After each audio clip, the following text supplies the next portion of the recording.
আইপিএলের ৩৫তম ম্যাচে ইডেন গার্ডেনে কলকাতা এবং বেঙ্গালুরুর ম্যাচে বেঙ্গালুরু ব্যাটিং ইনিংসের সময় তৃতীয় ওভারের খেলা চলছিল। এ সময় বল করেছিল কলকাতা নাইট রাইডার্সের বোলার হর্ষিত রানা এবং ব্যাটিং প্রান্তে ব্যাট করছিলেন বিরাট কোহলি। রয়্যাল চ্যালেঞ্জার্স বেঙ্গালুরুর ওপেনার বিরাট কোহলিকে এ বল আউট করেন হর্ষিত রানা। হর্ষিত রানার করা সেই ডেলিভারিটি বিরাট কোহলির ব্যাটের মাঝখানে লেগে বলটি শূন্যে ওঠে, আর সেই বলটি লুফে নেন বলার নিজেই। বলটা ডাইরেক্ট বল ছিল এবং বিরাট কোহলির অনেকটাই কোমরের উপরে অবস্থান করছিল।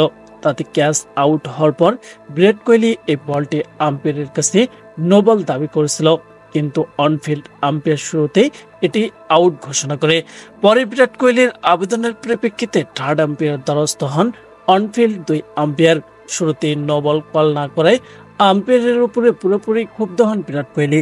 পরে অবশ্য রিপ্লাইতে দেখা যায় বিরাট কোহলি যখন ব্যাট করছিলেন ঠিক ওই সময় বলটি তার ব্যাটে লেগে গিয়ে এবং বিরাট কোহলি অনেকটাই পিচের মধ্যে এগিয়ে আসেন, আর যাতে করে বলটি নো বল না হয়ে লিগ্যাল বলে পরিণত হয়।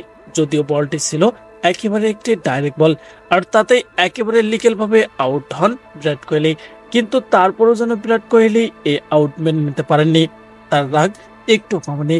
শেষ পর্যন্ত মাটির বাইরে গিয়েও দেখা যায় যে তাদের ব্যাটটি তিনি মাটিতে ছুঁড়ে মারতেছেন এবং বসে বসে যেন বিড়বিড় করে আম্পায়ারের দিকে যেন অভিযোগ ছুড়ে দিচ্ছেন।